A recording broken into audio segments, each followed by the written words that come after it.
Nah, spektrum elektromagnetik itu kan banyak ya, inframerah, radio, gamma gitu. Apakah spektrum lain itu sebenarnya bisa dipakai buat spektroskopi? Spektrum contoh aja ya, misal sinar X. Kalau dari yang energinya paling tinggi kan sinar gamma, ya kan. Sinar gamma.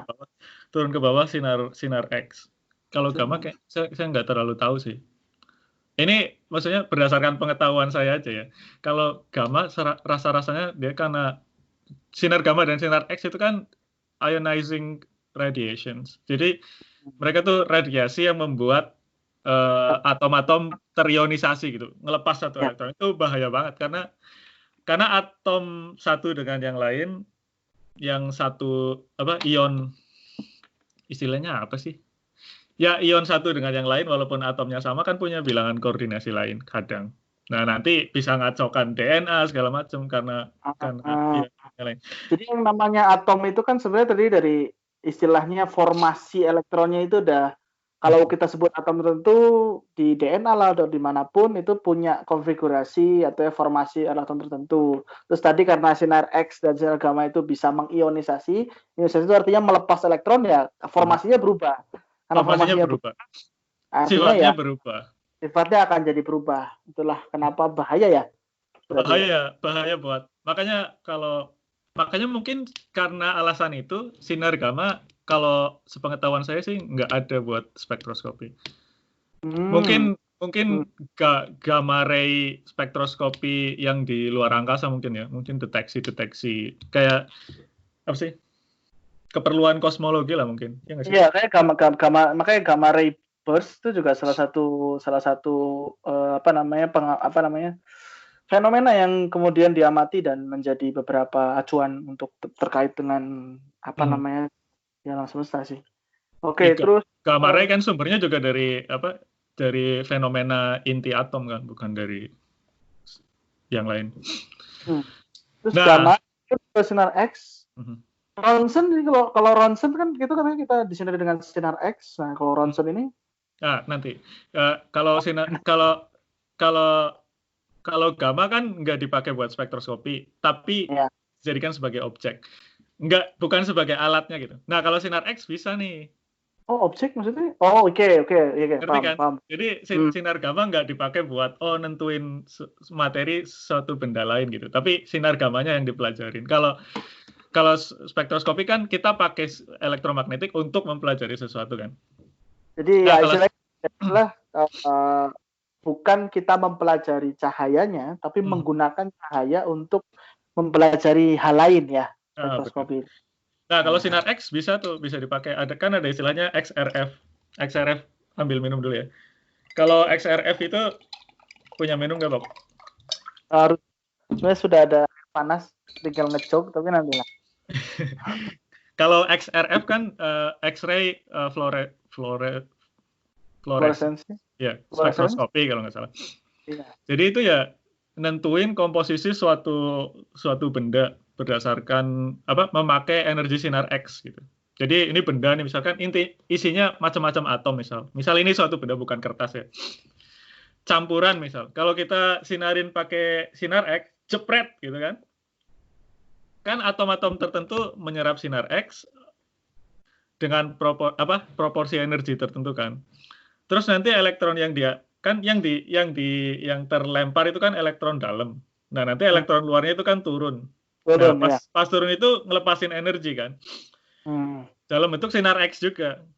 Nah, setiap atom dengan unsur-unsur yang berbeda itu ngelepasin energinya berbeda-beda juga. Jadi nanti bisa kelihatan. Oh, ini komposisi mangan di benda ini berapa, komposisi besi di material ini berapa, gitu bisa kelihatan, Bob, kalau pakai XRF.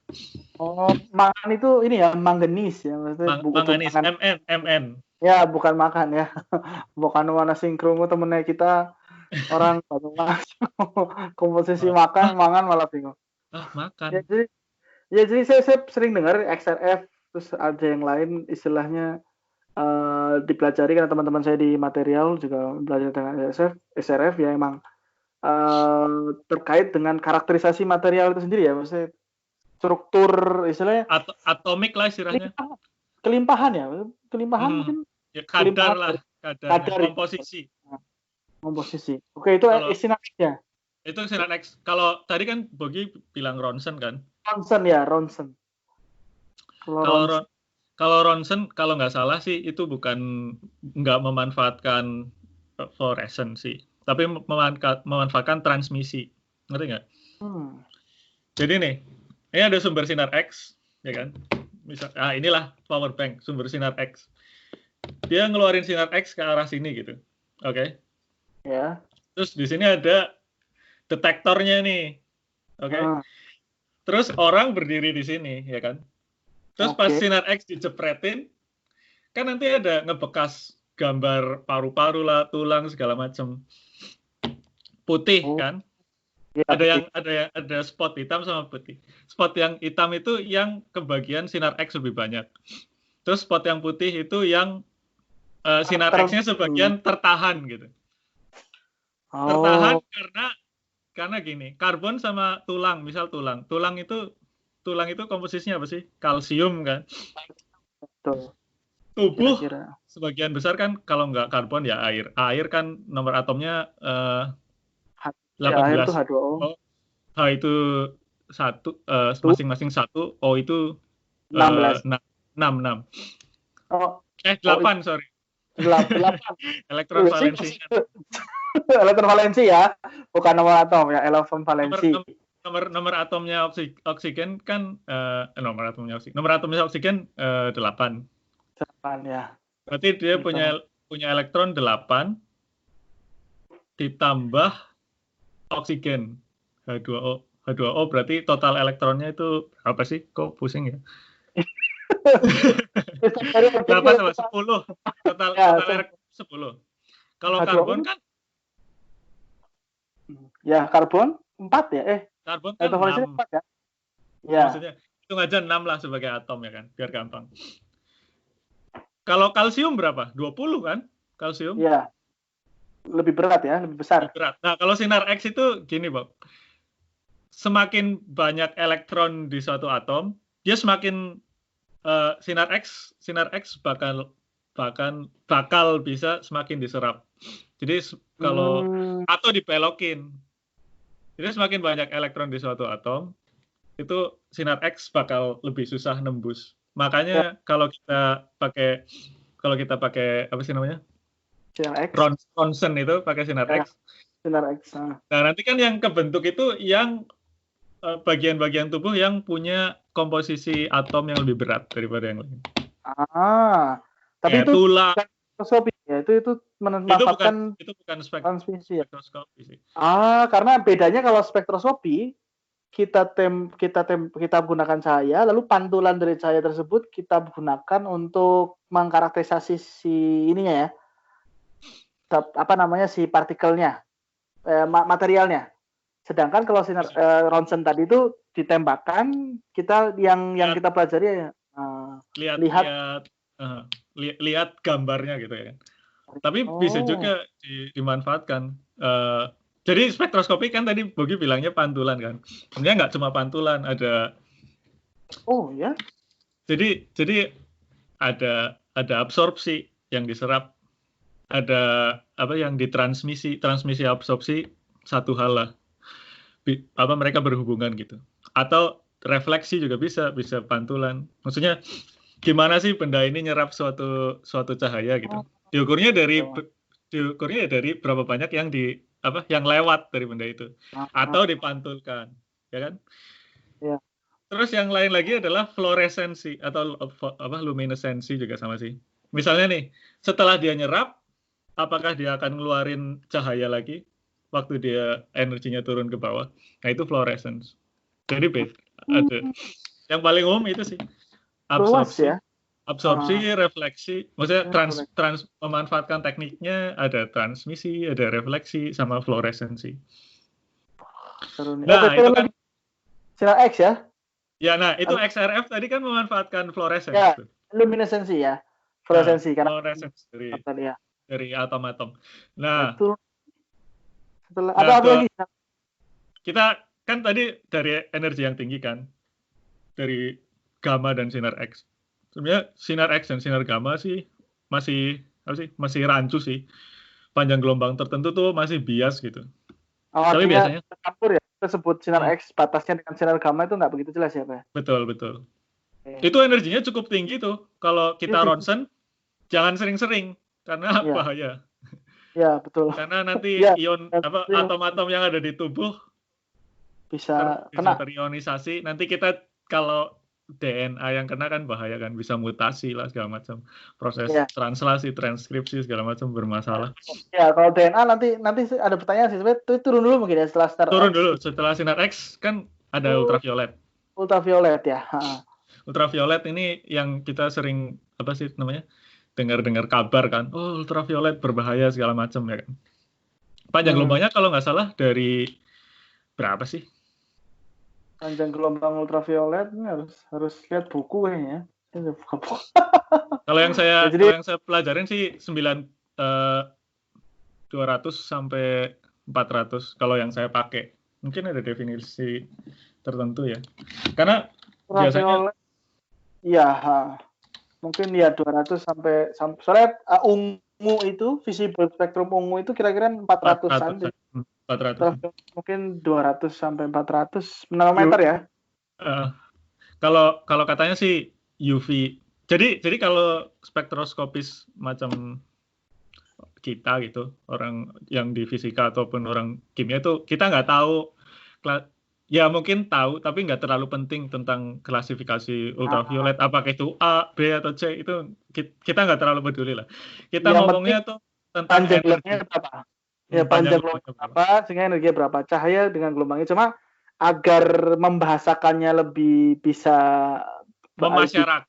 memasyarakat, jadi karena ini ya itu sinar ultraviolet. Ya betul. Ya. Soalnya karena sekali lagi tadi ya, kayak bahkan sinar X dan gamma itu juga masih rancu. Kadang kalau kita ambil itu gamma karena tergantung panjang gelombangnya ya, kan range ya, rentang. Ultraviolet juga kan rentang. Bahkan mungkin kalau kita sebut percobaan, mungkin Alif juga memakai percobaannya beberapa panjang gelombang kan yang ada di rentang. Iya. Nah, lanjut tuh UV vis tadi ya, visible juga. Kalau UV ini dipakai apa sih spektroskopinya itu spektroskopi serapan, kalau enggak fluorescence dari molekul biasanya. Atom bisa sih, maksudnya transisi elektronik. Jadi elektronnya nggak terionisasi kayak waktu di X-ray. Kalau di X-ray kan elektronnya langsung muncrat gitu, pergi ke keluar atom. X-ray kan dibilang ya ionisasi, jadi membuat elektronnya terlepas dari kulit atomnya. Lalu kalau ini UV. Kalau ultraviolet enggak, elektronnya transisi aja, Bob. Kan misal nih apa sih namanya? Atom. Kan elektronnya ada di sekitarnya gini kan. Kalau dia nyerap sinar ultraviolet atau sinar warna, sinar tampak, ya elektronnya cuma transisi aja ke energi yang lebih tinggi atau ke elektron lebih luar.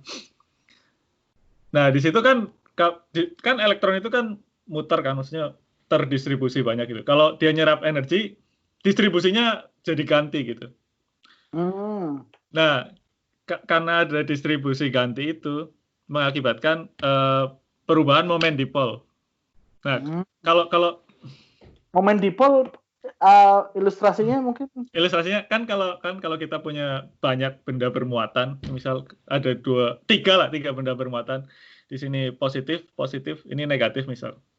Kan momen dipolnya ke arah sini ya, ke arah yang positif ya. Ada satu arah gaya Coulomb ke satu arah gitu kan.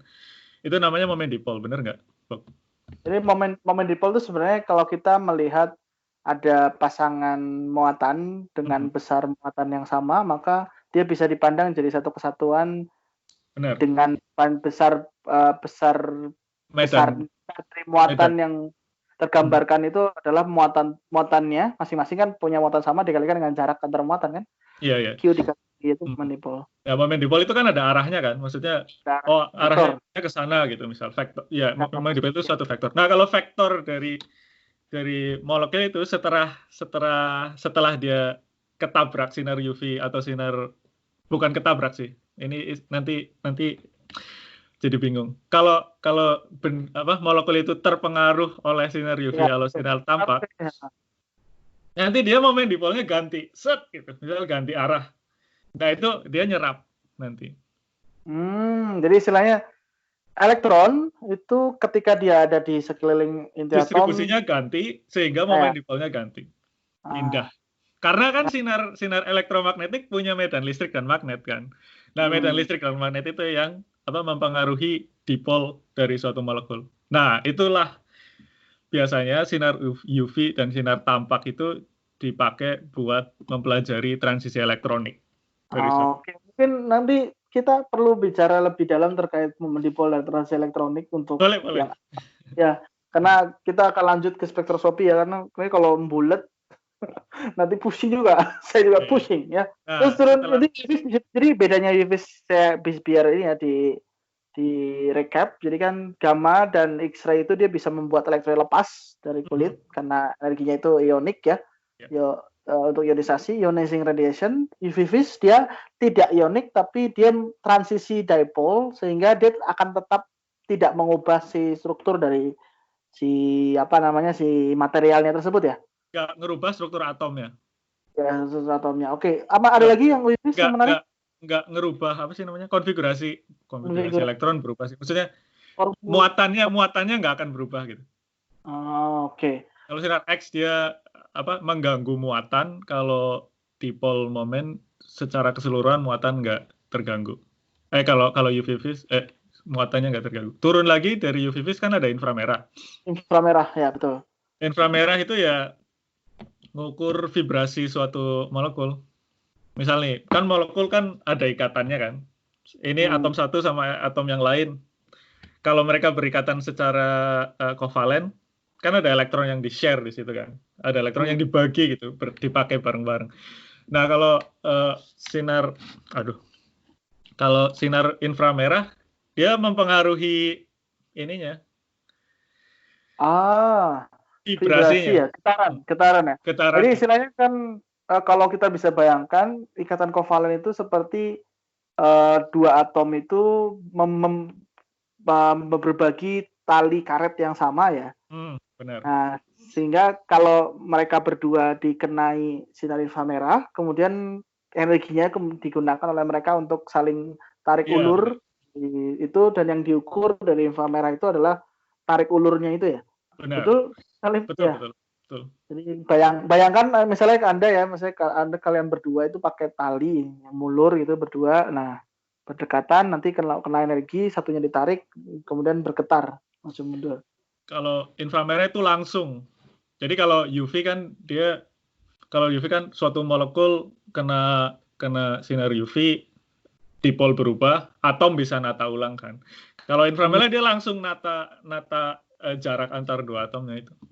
Oh, ya karena jumlah besar energinya radioaktif inframerah itu tertentu sehingga dia akan menata dari si vibrasi si atom itu ya. Turun lagi. Nah, inframerah ini berkaitan juga sama panas, Bob. Karena kan sebenarnya suatu panas nih, temperatur suatu benda kan diukur dari getaran molekulnya kan biasanya. Nah, semakin frekuensi getarannya semakin besar, semakin panas dia kan. Jadi kita bisa ngukur panas pakai inframerah sebetulnya. Ya, jadi mungkin sekalian nyambung. Jadi mungkin yang udah pada tahu yang belajar fisika, temperatur atau suhu badan yang kita bilang yang mungkin 36, 37, demam, itu sebenarnya karena molekul-molekul penyusun tubuh atau penyusun dari yang kita sebut panas itu bergetar lebih kencang sehingga dia akan punya suhu lebih tinggi gitu kan ya, Beh?